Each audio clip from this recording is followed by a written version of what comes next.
묵상 기도함으로 하나님 앞에 예배 드리겠습니다.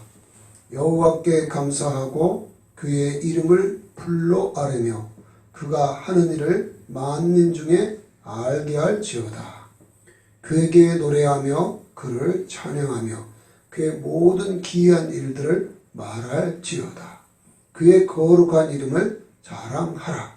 여호와를 구하는 자들은 마음이 즐거울지로다. 여호와와 그의 능력을 구할지어다. 그의 얼굴을 항상 구할지어다. 아멘. 다 같이 일어나셔서 찬송 드립니다. 찬송가 9장입니다.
연약한 심령을 굳게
찬송 한 장 더 드리겠습니다.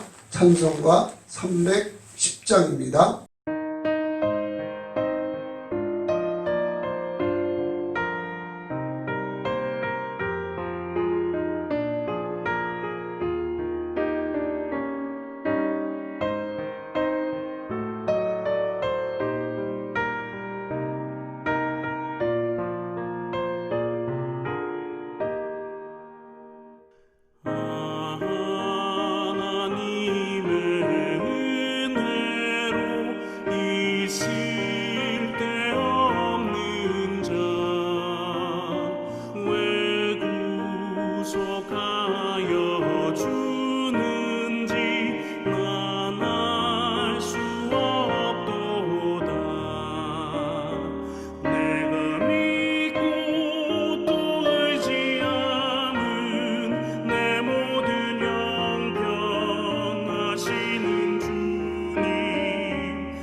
이제 하나님 앞에 기도하는 시간을 갖겠습니다. 먼저는 우리 하나님께서 기뻐 받으시는 영과 진리로 드리는 몸과 마음 전부를 드리는 영적 예배가 될 수 있도록 기도해 주시고 또 나라와 민족을 위해서 기도해 주시기 바랍니다.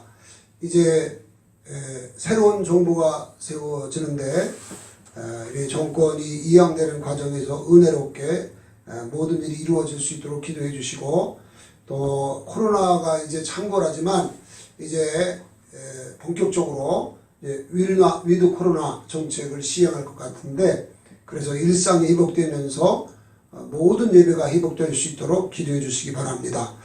더 나아가서 북한 동포들의 구원을 위한 기도를 드려주시고 우리 교회가 정한 기도 제목을 따라서 기도해 주시기 바랍니다. 다 같이 주여 부르시고 통성으로 기도하십니다.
살아계신 아버지 하나님, 은혜와 사랑을 감사합니다. 오늘 거룩하고 복된 날을 우리들에게 허락하여 주옵시고, 이처럼 귀한 존전에 우리들의 몸과 마음 전부를 드리면서 하나님 기뻐 받으시는 영과 진리로 드리는 영적 예배 드릴 수 있도록 축복해 주신 것을 감사합니다.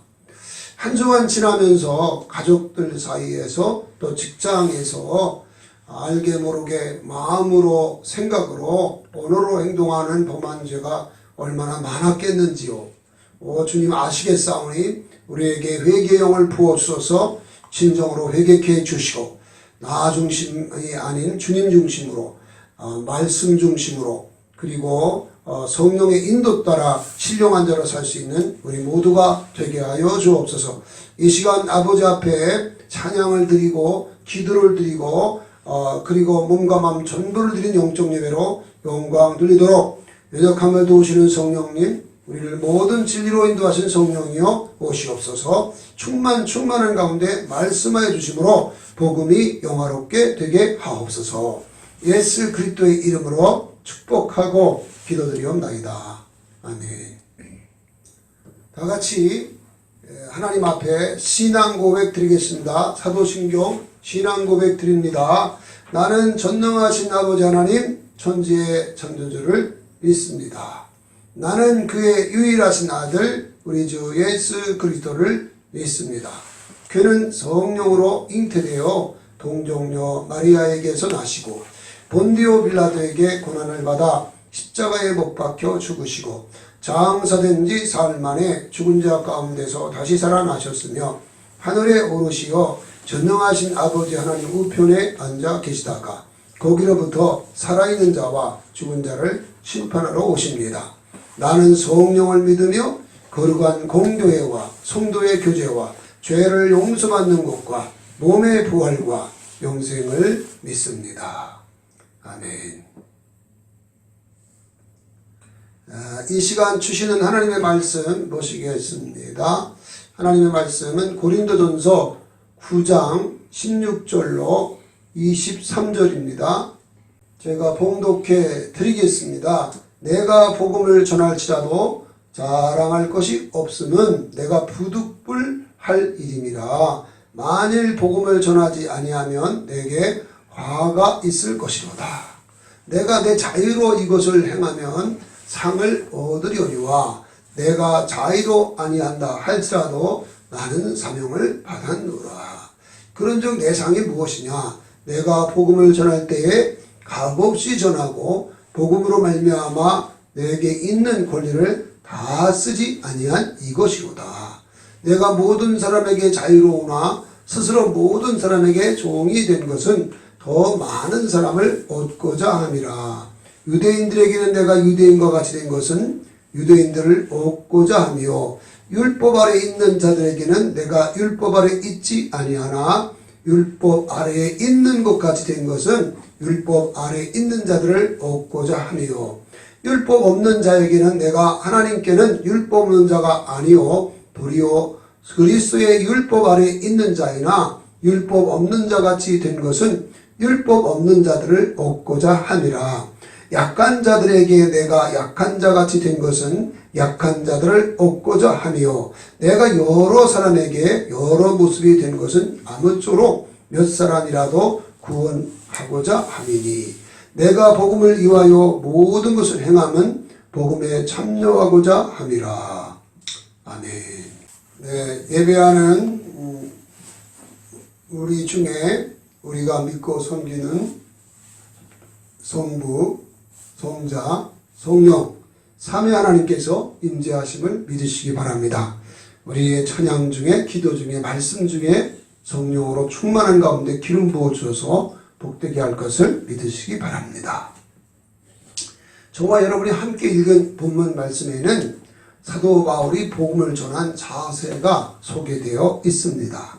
주 예수님을 본받아서 복음을 위해 권리까지 포기한 사도 바울은 과연 어떤 자세로 복음을 전파했을까요? 다음과 같이 세 가지 자세로 복음을 전했습니다. 첫째는 항상 사명감에 불타서 복음 전했습니다. 둘째는 하늘의 상을 받기 위해 권리를 포기한 채 값없이 복음을 전했습니다. 셋째는 모든 사람의 종이 된 자세로 복음을 전했습니다.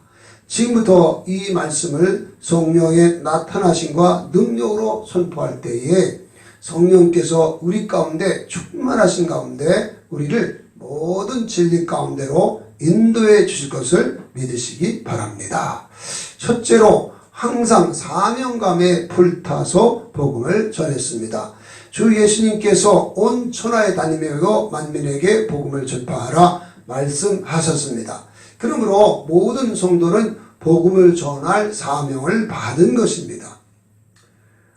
바울은 디모데후서 4장 1절과 2절에서 심판하신 하나님 앞에 엄히 명하노니 때를 얻든지 못 얻든지 복음 전하기를 힘쓰라고 말씀한 것도 바로 우리에게 복음 전할 사명이 있기 때문에 권면한 말씀입니다.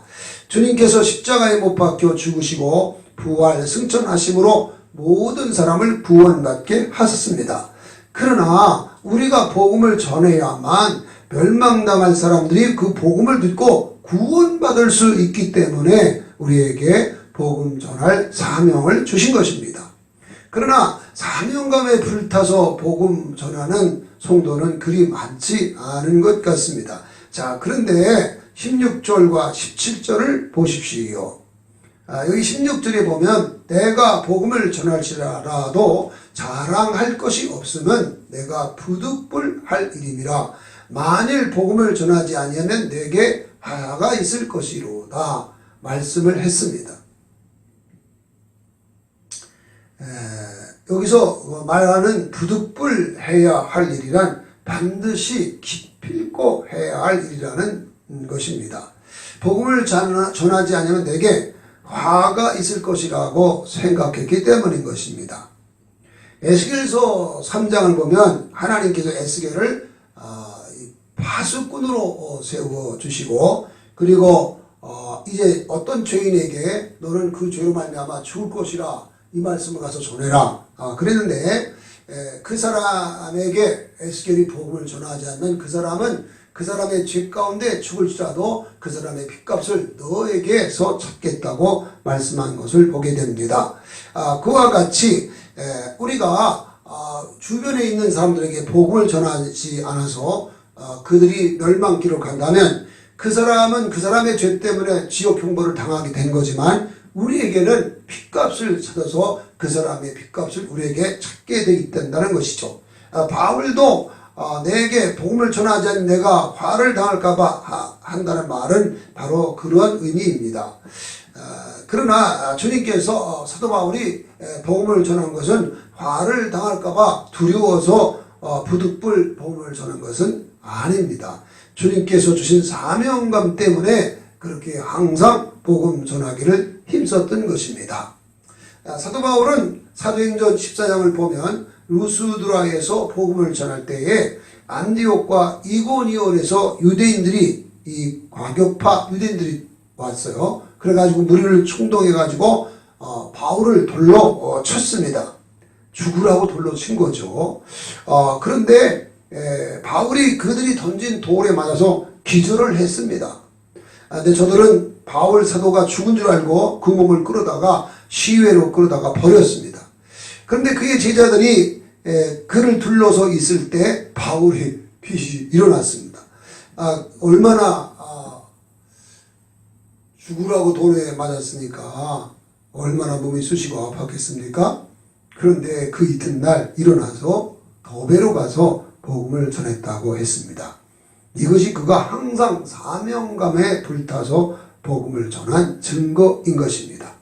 사도 바울이 예루살렘을 향해 갈 때에 성령의 감동함을 받은 사람들이 당신이 예루살렘에 가면 큰 고난을 당하게 될 것이라고 예언을 했습니다. 그래서 주위 사람들이 바울에게 예루살렘에 가지 말라고 만류를 했습니다. 근데 그때에 바울이 이렇게 말합니다. 내가 달려갈 길과 주 예수께 받은 사명 곧 하나님의 은혜의 복음을 증언하는 일을 마치려 하면은 나의 생명조차 조금 더 귀한 것으로 여기지 아니하노라 라고 말했습니다. 그는 항상 순교할 각오로 복음을 전한 것입니다. 그가 로마의 감옥에 갇혔을 때에도 그 감옥에서조차도 복음 전하는 일에 힘썼습니다. 그래서 빌립보 1장 11절 12절에서 형제들아 내가 당한 일이 도리어 복음 전파에 친전이 된 줄 너희가 알기를 원하노라. 이러므로 나의 매음이 그리스도 안에서 모든 시대 안과 그 밖의 모든 사람에게 나타났느니라 라고 말씀한 것입니다. 당시 로마 정부에서는 바울을 그 감옥에 가둬놓고 지킬 때에 16명이 이제 4명씩 4조가 되어줘서 이렇게 바울을 이렇게 24시간 지키고 있었습니다. 그러니까 4조니까 한 조가 한 번에 하면 4시간 이상 이렇게 바울을 지키고 있는 거죠. 그러니까 6시간이 되겠네요. 6시간. 그러니까 4명씩이니까 4조씩 6명이야 24시간. 그러니까 24시간 지키는 거니까 4명씩인데 그 당시에 그 시대의 사람들을 황제 제족이라는 별명이 있었거든요. 아주 그 로마에서 아주 인텔리칸 그런 수재들이 바로 이 지휘대로 봉사를 했기 때문에 바울이 그 박식한 지식을 가지고 그들에게 열심히 복음을 전한 것입니다.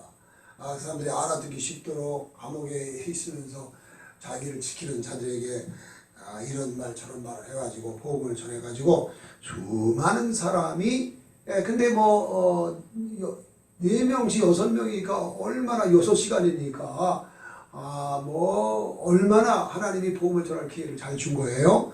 그래서 열심으로 지혜를 다해서 저들에게 복음을 전해가지고 수많은 시대 사람들이 복음을 전했던 것입니다. 그래서 그리스도 안에서 모든 시대 안과 그 밖에 모든 사람에게 그 구원이 나타났다고 증언한 것입니다. 그런데 사도 바울이 어떻게 이렇게 항상 사명감에 불타서 복음을 전할 수 있었을까요? 그가 유대계에 신치했을 때에 교회를 잔인하게 핍박했었는데 부활하신 주님께서 그를 충성되이 여겨서 사도로 세워주셨습니다. 뿐만 아니라 그에게 우리 주님께서 약속한 성령으로 충만하여서 권능받은 증인으로 변화시켜 주셨기 때문인 것입니다. 그래서 그가 디모데전서 1장 12절 13절에서 나를 능하게 하신 그리스도 예수 우리 주께 내가 감사함은 나를 충성되이 여겨 내게 직분을 맡기심이니 내가 전에는 비방자요 박해자요 폭행자였으나 도리어 긍휼을 입은 것은 내가 믿지 아니할 때에 알지 못하고 행하였음이라라고 간증을 한 것입니다.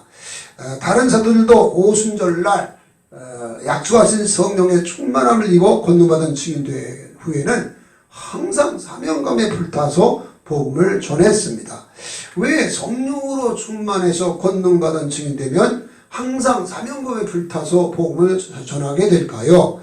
그 이유를 우리는 사도행전 1장 8절과 마가복음 16장 20절을 묵상하면 그 사실을 알 수 있습니다.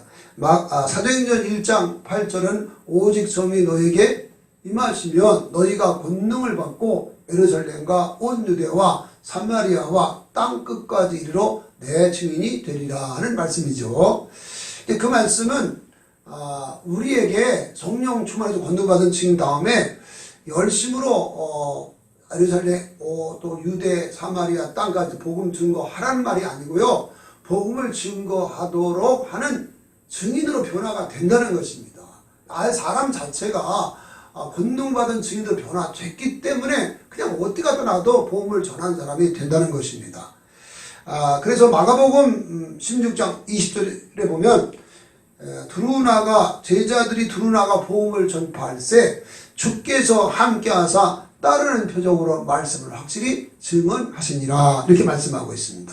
복음을 전하는 것은 주님이 가서 복음 전하고 제사하는 일을 한 거지만 실제로 사도들 안에서 친히 역사하셔서 능력으로 말씀을 전하게 하시고 권능과 표적을 행하게 하신 분은 주님이라는 거죠.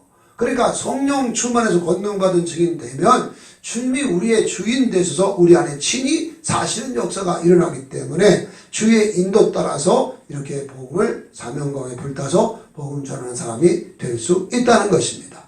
둘째로 영원한 상을 받기 위해 권리를 포기하고 복음을 전한 것입니다. 본문 18절을 보십시오. 18절에 보면 이렇게 말씀합니다.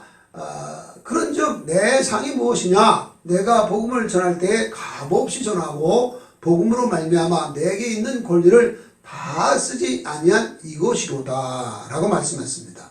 우리가 지난주에 살펴본 것처럼 사도 바울이 먹고 잘 수 있는 생활비 받을 권리도 포기했고 아내와 함께 동역할 권리도 포기한 채 복음을 열심으로 전했지요.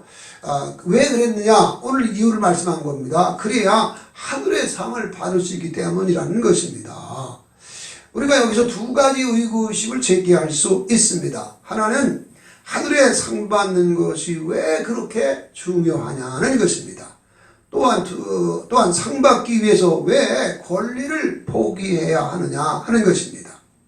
여러분은 주님께서 주시는 상을 받기에 바울이 먹고 살 수 있는 생활비 받을 수 있는 것도 권리도 포기하고 아내와 함께 사는 것까지 포기한 것을 보면 하늘의 상에 그만큼 가치가 있다는 것 아니겠습니까?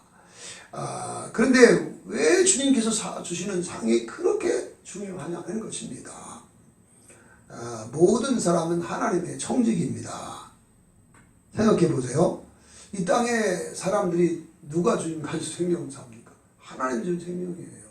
우리 자기 어느 누구도 생명이 자기 것이 아닙니다. 하나님이 준 생명이에요.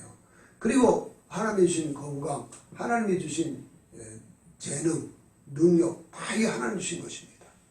그리고 이 땅에서 복음 전하고 할 수 있는 사명도 다 주님이 주신 거예요. 그런데 우리가 하나님의 청직이지만 내가 청직으로서 하나님 보시기에 합당하게 준행했느냐 안 했느냐를 아주 우리 중심까지 보신 하나님이 정확하게 판단해서 평가하는 것이 뭐냐면 상이에요. 하나님의 상이에요. 내가 진짜 하나님 뜻대로 살았는지 안 살았는지 주님이 심판대 주는 그 상으로 결정이 되는 거예요. 그래서 이 상이 중요한 것이고요. 근데 여러분 이걸 더 좀 확실하게 이제 알 수 있는 것이 뭐냐면 예수님이 말씀하신 비유로 말씀하신 누가복음 12장에 나오는 어리석은 부자 농부의 비유나 또 누가복음 16장에 나오는 부자와 거지 나사로의 비유를 보면 이걸 알 수가 있는데요. 아무리 이 땅에서 대단한 명예 권세와 부귀영화를 누려도 주님 앞에 섰을 때 주님이 악하고 게으른 종아 하면서 심판하면 영원한 지옥 형벌을 면할 수가 없습니다. 그러니까 이 땅에서 100년도 안 되는 거 그걸 위해서 부귀영화 누리다가 죄짓다가 죽으면 그건 그 사람 이 땅에 사는 것도 문제가 되지만 그렇게 누려봤댔자 그게 하늘의 그 주님 앞에 악하고 게으른 종이라고 책망받고 이렇게 되면 영원한 지옥 형벌을 세세토록 받아야 되는 거니까 정말로 어리석은 것이죠.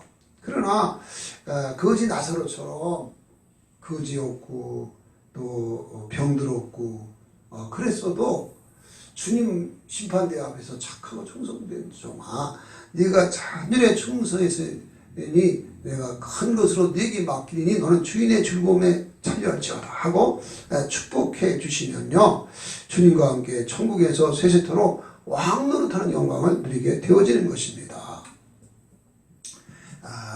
그러니까 이 상이 주님이 준 상이 이렇게 중요한 거죠. 문화의 비유 누가복음 19장에 나오는 문화의 비유를 보면 한 문화 가지고 10문화 남긴 종에게는 주님께서 10고을을 다스리는 권세를 주시고 또 5문화를 남긴 자에게는 5고을을 다스릴 수 있는 권세를 주셨다고 말씀하고 있습니다. 그러니까 이 땅에서 맡겨진 것에 충성한 것에 비해서 주님이 주는 상은 엄청나다는 것을 알 수가 있습니다. 10고을, 우리가 말하는 이 고을이 뭐냐면, 이 고을이 우리나라식으로 말하면 군요. 그리고 우리 서울시로 말하면 구. 우리 은평구잖아요. 은평구, 수대문구, 종로구 이렇게 구 하나 지역. 그 다음에 지방도시에는 군과 같은 겁니다. 그런 거를 10고을을 다스리고 또 5고을을 다스릴 수 있는 권세와 능력을 주님 그런 거니까 우리 주님이 주시는 그 상은 우리가 충성 봉사한 것에 비해서 몇 배나 더 엄청난 것을 우리에게 주신 것이죠. 자, 그런데 왜 권리를 포기해야만 바울처럼 이렇게 권리를 포기해야만 주님께서 상을 주시는 걸까요?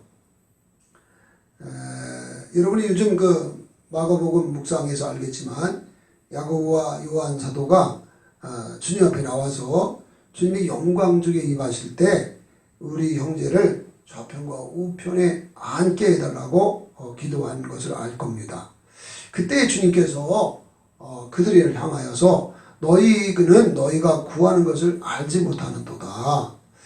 내가 마시는 잔을 너희가 마실 수 있으며 내가 받는 세례를 너희가 받을 수 있겠느냐고 말씀하셨습니다.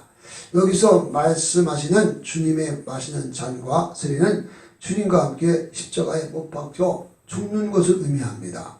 다시 말하면 나와 함께 죽을 수 있어야만 나와 함께 왕노릇하는 영광도 누릴 수 있다는 말씀입니다. 그러니까 많은 사람이 이 땅에서 정말 이렇게 상 받고 복음을 위해서 이렇게 전하다가 하늘의 상을 받고 정말 세세토록 왕노릇 영광을 받아 누리기를 원하지만 고난받는 것은 싫어하거든요. 근데 주님과 함께 고난받지 않은 사람은 멸류관이 없어요. 그래서 우리가 이 로마서 8장 17절에 보면 자녀이면 후사 곧 그리스도와 함께한 후사니 그와 함께 영광을 받기 위하여 고난도 받아야 될 것이니라 라고 말씀하는 것입니다. 그러니까 십자가의 고난 없이는 부활의 영광, 승천의 영광은 없다는 것이지요. 그래서 주님께서 이렇게 말씀하신 것입니다. 여러분이 아시는 것처럼 모세가 40살 되던 해에 그는 바로 왕의 뒤를 이어서 애굽의 왕이 될 수 있는 영순위의 사람이 있거든요. 그런데 그가 어릴 때 어머니 요기벳으로부터 말씀을 들으면서 깨달은 것은 애굽에서 왕노릇 하는 것은 죄악의 낙을 드리는 것이구나. 그리고 이스라엘 백성을 구원하기 위하여 이스라엘 백성과 함께 고난받는 것은 그리스도와 함께 고난받는 것이고 그리스도와 함께 고난받을 때에 하늘의 영원한 상이 있다는 것을 알고 그가 40살 되던 해에 애국 궁궐을 떠나서 이스라엘 백성을 구원하기 위하여 이스라엘 백성처럼 노예가 되어서 고난받는 길을 스스로 택했습니다. 그것을 히브리서 11장 24절 24절로 26절에 말씀하고 있는 거죠. 모세도 그렇게 결단한 것이 뭐냐면 상 받기 위한 거예요. 여러분, 하나님께서 아브라함을 부르실 때 너는 본토 친척 아버지 집을 떠나 내가 네게 지시할 땅으로 가라. 내가 너로 큰 민족을 이루고 네 이름을 창대케 하리니 너는 복이 될지라. 너를 축복하는 자에게는 내가 축복하고 너를 저주하는 자에게는 저주하리니 땅에 있는 모든 족속이 너로 말미암아 복을 받으리라. 말씀한 것을 아실 겁니다. 왜 아브라함에게 그냥 이렇게 큰 민족을 이루고 이름을 창대케 하고 복이 될 수 있도록, 그래서 믿음의 조상 될 수 있도록 하지 않으시고 본토와 친척과 아비 집을 떠나서 내가 네게 지시할 땅으로 가라고 하는 조건으로 그렇게 했을까요? 그리고 주 예수님께서 제자들에게도 모든 것을 버리고 나를 따르라고 말씀을 했기 때문에 제자들이 주님을 부르심을 받고 정말 부모, 형제, 자매, 직업 이런 모든 걸 다 버리고 주님 앞에 주님의 부르심을 따라서 주님과 함께 제자훈련을 받은 것을 볼 수 있습니다. 왜 주님께서 그렇게 했을까요? 그래야만 우리의 모든 것이 다 주님을 따르기 위해서 포기하고 이렇게 이거를 주의 주권대로 내가 순종하고 복종할 수 있을 때에만 주님께서 우리를 주님이 원하는 사람으로 변화시킬 수 있고, 또한 주님께서 우리 안에서 마음껏 역사할 수 있기 때문에 그렇습니다. 그래서 주님께서 이 문화의 비유를 말씀한 누가복음 19장에 보면 이 문화의 비유를 말씀하시면서 한 문화를 그대로 가지고 온 종에게 치유 형벌 당하도록 이렇게 형벌을 하신 다음에 이렇게 말씀하죠. 내가 왕됨을 원치 아니하던 저 원수들을 끌어다가 내 앞에서 죽이라 하는 무서운 말씀을 하셨습니다. 다시 말하면 예수님을 왕으로 섬기지 않고 지 맘대로 살게 되어지면 그것이 바로 죄를 짓는 것이고, 그렇게 되어지면 주님을 거부하고 내가 주인 돼서 내 맘대로 사는 것이 되기 때문에 영원한 지옥 풍보를 면할 수 없다는 것입니다. 그러나 모든 권리를 다 포기하고 주님을 왕으로 모실 때 주 십자가의 은혜로 우리에게 천국이 임하고 주님께서 우리의 왕이 돼서 우리를 마음껏 주관하고 통치하고 인도하는 역사가 이루어지기 수 있는 것입니다. 그러므로 바울 사도가 하늘에 주님께서 주시는 하늘의 상을 받기 위해서 모든 권리를 포기한 채 값없이 복음을 전한 것은 주님께서 깨우쳐 주시는 하늘의 비밀을 깨달은 십자가의 지혜인 것입니다. 바라기는 저와 여러분에게도 이런 깨달음이 있어서 권리를 포기해서라도 복음 전하는 가운데 하늘의 영원한 상을 받는 저와 여러분 될 수 있기를 바랍니다. 셋째로 모든 사람의 종이 된 자세로 복음을 전했습니다. 19절로 23절을 보십시오. 사도 바울은 19절에서 모든 사람에게서 자유로우나 스스로 모든 사람의 종이 된 것은 많은 사람을 얻고자 함이라. 여기서 얻는다는 말은 구원하고자 하는 것이죠. 그래서 유대인과 같이 되어온 것은 유대인들을 얻고자 함이고, 또 율법 아래 있는 자 같이 된 것은 율법 아래 안 있는 자들을 얻고자 함이고, 율법 없는 자들에게는 율법 없는 자 같이 됐는데 그것은 율법 없는 자들을 얻기 위함이고, 또한 약한 자들에게서는 약한 자 같이 된 것은 약한 자들을 얻기 위함이라고 말씀한 것입니다.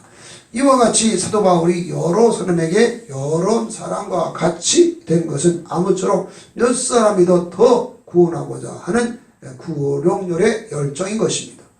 여러분, 왜 사도 바울이 모든 사람에게 자유로운데 이처럼 스스로 모든 사람의 종이 되어서 주의 사랑으로 종노릇하면서 복음 전한 일에 최선을 다했을까요? 그 이유를 두 가지로 생각할 수 있죠. 첫째는 우리 주 예수님께서 그렇게 살도록 보여주셨기 때문인 것입니다.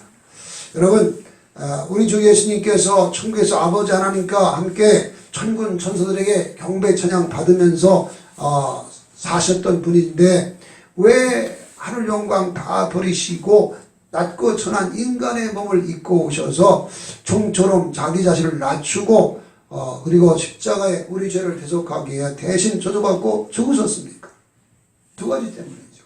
하나는 그것이 아버지 하나님의 뜻이기 때문에 그렇습니다. 아버지 하나님께서 예수님을 우리를 사랑하셔서 자기 아들을 화목제물로 보내셨어요. 그리고 하나님이 세상을 이처럼 사랑하다 독생자를 주셨는데 멸망치 않고 영생 얻게 하려 함이라 그랬거든요. 그래서 십자가에 달려 주는 걸 원치 않는 일이었지만 그러나 죽기까지 복종하셔서 십자가에 죽으셨다고 말하는 것입니다. 다른 하나는 그래야만 멸망에 빠진 우리를 구원해낼 수 있기 때문에 그렇습니다. 만약에 우리 주 예수님께서 대속제물 되어서 우리 대신 저주받고 십자가에 대속제물 되어 죽으시면서 우리를 구원하지 않았다면 우리는 영원한 지옥풍보를 당할 수밖에 없었던 것입니다. 그런데 주님께서 우리 대신 저주받고 죽으시면서 우리를 구원해 주기 때문에 우리가 예수님같이 사랑받는 아들이 되어서 아버지라 부르면서 이렇게 찬송 부르고 예배 드리며 영광 드릴 수 있는 특권을 누리게 된 것입니다. 둘째는 주님께서 자신과 같이 뭇사람의 종으로 섬기라고 말씀하셨기 때문입니다. 예수님이 십자가의 죽음을 앞에 두시고 제자들의 발을 씻어주셨습니다. 그 당시에 발을 씻어주는 것은요, 노예들이 하는 것이었어요. 그래서 예수님이 제자들에게 발을 씻어가는 중에 베드로의 발을 씻어줄 때에 베드로가 막 헐쩍 뛰면서 말했죠. 주여, 절대로 내 발을 씻을 수 없나이다. 주님 말씀하셨습니다. 내가 네 발을 씻어주지 아니하면 너는 나와 상관이 없게 된다. 그러니까 베드로가 말했죠. 그러면 발뿐 아니라 온몸도 씻어주옵소서. 예수님 말씀하십니다. 이미 목욕한 자는 발밖에 씻을 필요가 없다 하시면서 제자들의 발을 씻어, 일명 세족식이라고 그러죠. 근데 그 후에 예수님이 이렇게 말씀하셨습니다. 내가 주와 선생이 되어 너희의 발을 씻었으니 너희도 서로 발을 씻어주는 것이 옳으니라. 내가 너에게 행한 것 같이 너희도 행하게 하려 본을 보였노라 말씀하셨습니다. 또한 예수님은 마가복음 10장 45절에서 인자가 온 것은 섬김을 받으려 함이 아니요 도리어 섬기려 하고 자기 목숨을 많은 사람의 대성물로 주여함이라 말씀하셨습니다. 예수님은 이렇게 말씀했을 뿐만 아니라 실제로 종이 되어 제자들의 발을 씻어주고 섬기면서 우리를 위하여 대속죄물 되어 우리를 구원해 주셨지요. 그러므로 사도 바울이 모든 사람을 주의 사랑으로 사랑하여 스스로 종이 되어 섬기면서 복음을 전한 것은 우리 예수님의 본을 따른 것이었으며 더 나아가서 예수님께서 나와 같이 주의 사랑으로 섬기면서 복음을 전하는 말씀에 순종한 것입니다. 그러나 이것보다 더 중요한 이유가 있습니다. 그것은 멸망에 빠진 사람을 구원하는 것은 사도 바울 자신의 노력이나 능력으로 되는 것이 아니고 주님이 성령으로 오신 주님이 바울 사도 안에서 마음껏 역사할 때만 가능하다는 것을 알았기 때문입니다. 그렇습니다. 예수님 말씀하셨습니다. 나는 포도나무여 너희는 가지니 저가 내 안에 내가 저 안에 있으면 이 사람은 과실을 많이 맺나니 너희가 나를 떠나서는 아무것도 할 수 없습니다. 사람이 내 안에 거하지 아니한 가지처럼 밖에 버려져 마르나니 사람들이 이것을 모아다가 불에 던져 사르느니라 말씀했습니다. 그렇습니다. 주님 떠나면 아무것도 할 수 없습니다. 제가 여러 번 말씀드렸지만 제가 목회하는 것이 성도를 온전케 하는 거거든요. 그런데 저 자신도 온전치 못하거든요. 솔직히 말하면. 그러니까 성도를 온전케 하는 건요. 제가 아니고 주님이십니다. 그렇기 때문에 십자가에 주님 달려 죽을 때 우리와 함께 죽으시고 우리 안에 오직 예수님만 살게 하신 것은요. 놀라운 은혜가 아닐 수 없는 것입니다. 그래서 바울 사도가 어떻게 해서든지 정말 자신은 죽고 자신 안에 주님이 마음껏 역사하셔서 정말 수많은 영혼들이 주님의 역사에 의해서 구원받을 수 있도록 하기 위해서 권리를 포기하면서 스스로 모든 사람의 종이 되어 이렇게 열심을 다해서 복음을 전했던 것입니다. 며칠 전에 그 화양감리교회를 심호하고 있는 최정은 목사님 간증을 들었습니다. 그 목사님은 아주 아버지도 목사님이셨는데 굉장히 가난해서 어릴 때 어느 권사님 가정에 가서 3년 동안 살기도 하고 할 정도로 가난했고 또 소심했기 때문에 누구한테 자신 있게 말도 못하고 이랬던 사람인데요. 늘 할 수 있는 것이 교회 와서 기도하는 것만 했답니다. 그분은 초등학교 기도를 시작할 때 1시간 정도를 했고 나중에 한 4학년 정도 때부터 아마 기도를 한 것 같아요. 근데 6학년 때는 뭐 하루에 5시간, 6시간 이렇게 기도를 했는데 그러다가 이제 주님을 경험적으로 알아가게 되고 그런데 막 주님이 기도하는 가운데 이렇게 한 번은 아프리카로 가라. 그래서 아프리카 우간다에 가서 7년 또 선교 사역을 했는데 그래서 이제 돌아온 다음에 또 뉴질랜드를 이제 가려고 했는데 갑자기 기도하는 가운데 추운 나라로 가라 그런 말씀이었어요. 그래서 알래스카 그런데 정말 그런데 사모님한테 감히 그렇게 말할 수가 없어서 기다리고 있었는데 어느 날 사모님이 내가 기도하는 가운데 주님이 추운 지방으로 가래요. 그래서 그때 사실을 말했답니다. 그래서 알래스카 추운 지방 거기에서 또 7년 목회 사역을 했다는 간증을 들었습니다. 여러분, 이 권리 포기하는 겁니다. 그렇게 이 권리 포기하는 것이 왜 중요한지 아세요? 아까 말씀드렸지만 그래야만 주님이 우리 안에 역사하기 때문에 그렇습니다. 정말 누구든들 자기 마음대로 하고 싶지 않겠습니까? 그러나 권리 포기하면서 할 때 주님이 우리 안에 역사하는 거죠. 아무쪼록 저와 여러분이 바울 사도가 예수님을 본받아서 이렇게 했다면 우리도 예수님을 본받아서 내가 할 수 있는 권리로 복음을 위해서 기꺼이 포기하면서 이렇게 복음 전하는 일에 힘써가지고 나 때문에 추구조한 영혼이 한 영혼 구원받아서 한나라가 부흥된 일에 쓰임받는 저와 여러분이 되었으면 좋겠습니다. 우리 다 같이 찬송 드리겠습니다. 찬송가 441장입니다.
이제 주신 말씀 붙잡고 기도하는 시간을 갖겠습니다.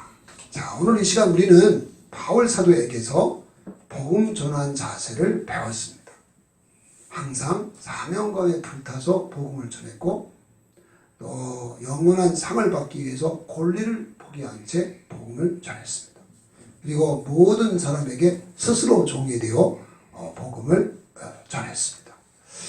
우리도 바울에게서 배운 대로 복음 전하면서 우리 가족들, 우리 이웃들, 우리 민족과 열방 많은 사람 구원에 이를 구원받는 일에 쓰임받을 수 있도록 주여 부르시고 통성으로 기도합니다.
사랑과 자비가 무한하신 살아계신 아버지 하나님, 은혜와 사랑을 감사합니다.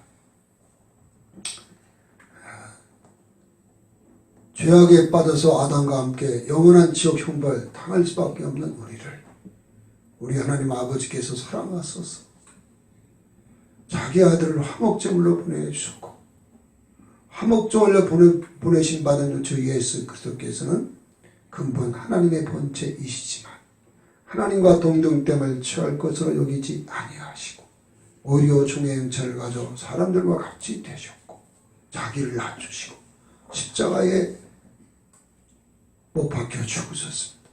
그때 우리의 모든 죄를 짊어지고 세상 죄를 지고 하는 하나님의 어린 양으로서 우리 대신 저주받고 죽으셨습니다. 그때 흘리신 피로 우리의 모든 죄를 사함받게 하셨고 의롭다함을 얻게 하셨으며 예수님의 생명을 우리에게 주시고 예수님의 신분도 주시고 예수님의 직분도 공유하게 하시고 또 권세와 능력도 주시고 마음도 품게 하시고 영광까지 공유할 수 있도록 구원해 주신 은혜 감사드립니다. 아버지, 이렇게 놀라운 은혜를 받았지만 우리가 바울처럼 복음 전했는가를 들켜볼 때 우리가 너무너무 부끄럽고 정말 고개 들 수 없는 죄인인 것을 다시 한번 고백합니다. 그러나 아버지요, 우리에게 은혜를 베풀어 주셔서 우리도 항상 사명감에 불타서 복음 전할 수 있도록 약속한 성령의 충만을 받아 권능받은 증인으로 변화받게 하옵소서. 또한 영원한 상을 받기 위해서 우리에게도 주어진 권리를, 자유할 수 있는 권리까지도 포기하고 복음 전하는 일에 힘쓰게 도와주시고, 예수님이 모든 사람을 구원하기 위하여 기꺼이 자신의 몸을 대속제물로 드렸던 것을 알고 모든 사람의 종이 된 자세로 복음 전해서 한 영혼 구원해내는 일에 힘쓰게 도와주시고, 우리를 통하여 우리 가족들이, 또 우리 이웃들이, 민족과 열방들이 구원받는 그 영광을 볼 수 있도록 축복하여 주옵소서. 우리 힘으로는 아무것도 할 수 없지만 주님이 함께 하시면 능치보다 일이 없는 줄 믿사오니, 주여 이 믿음을 주셔서 주님이 우리 함께 친히 역사하는 영광을 보게 하여 주시옵소서. 모든 걸 맡기고 의지합니다. 특별히 우리 교우들 가운데 병들어 고통당하는 지체들이 주의 능력으로 치료받게 하여 주옵시되 기적과 같이 치료받는 역사가 일어나게 도와주시고, 주여 특별히 코로나 상황이 참고하지만은 이 가운데도 지켜 보호하시는 가운데 주의 은혜로 승리하고 나가도록 축복해 주시옵소서.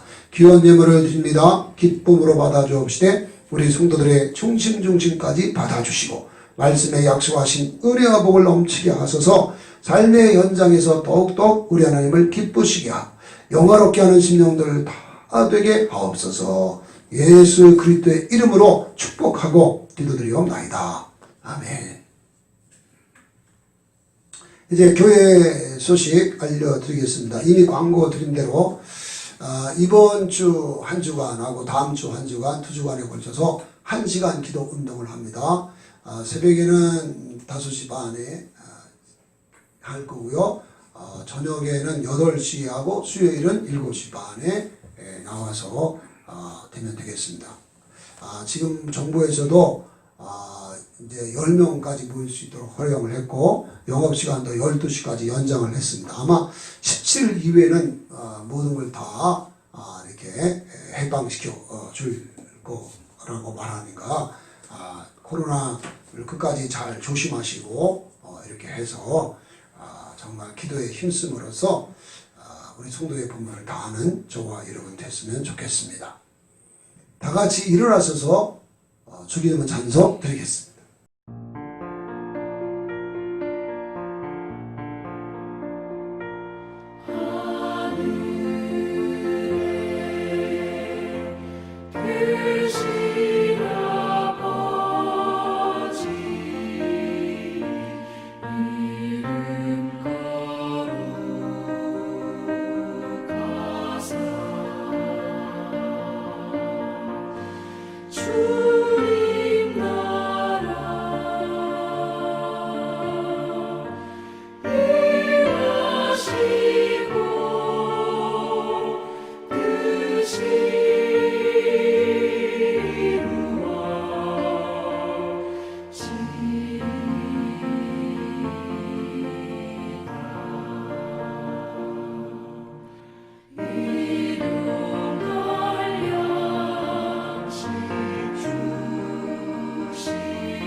이제는 부활이요 생명이신 우리 주 예수 그리스도의 은혜와 독생자를 화목제물에 내어주신 하나님 아버지의 극진하신 사랑하심과 우리 안에 계셔서 얼마든지 진리의 말씀 따라 살아내게 하시는 교회사 성령님의 감화하시고 감동하시며 위로하시며 충만하시며 교통해 주시는 역사하시니 사랑하는 귀한 성도들 머리머리 위에와 저들의 가정과 직장과 사업장과 삶의 현장 위에 빚값 주고 사신 몸된 교회와 선교사님들과 열방 위에 이제로부터 영원까지 함께 계시옵기를 축원합니다. 아멘.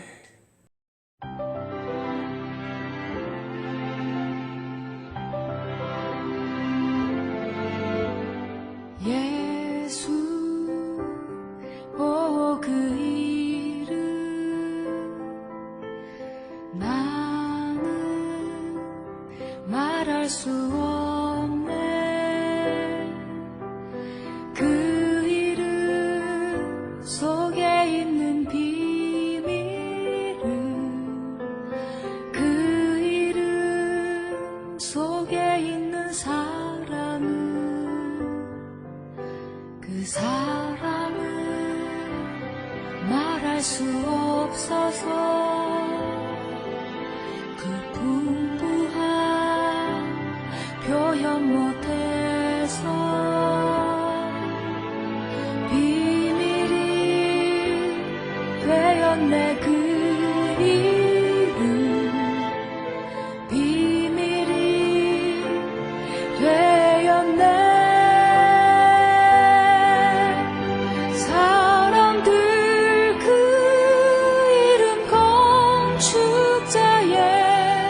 버린 돌처럼 버렸지만 내 마음에 새겨진 이름은 아름다운 보석 내게 있는 귀한 비밀이라 내 마음에 숨겨진 기쁨 예수 오 그 이름 나는 말할 수 없네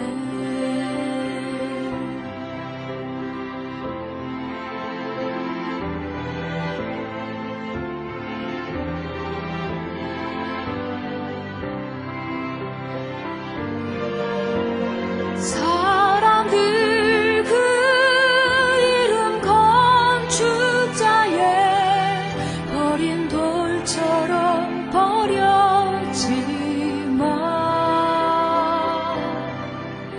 내 마음에 새겨진 이름은 아름다운 보석 내게 있는 귀한 비밀이라 내 마음에 숨겨진 기쁨 예수 오 그 이름 나는 말할 수 없네 그 이름의 비밀은 그 이름의 사랑은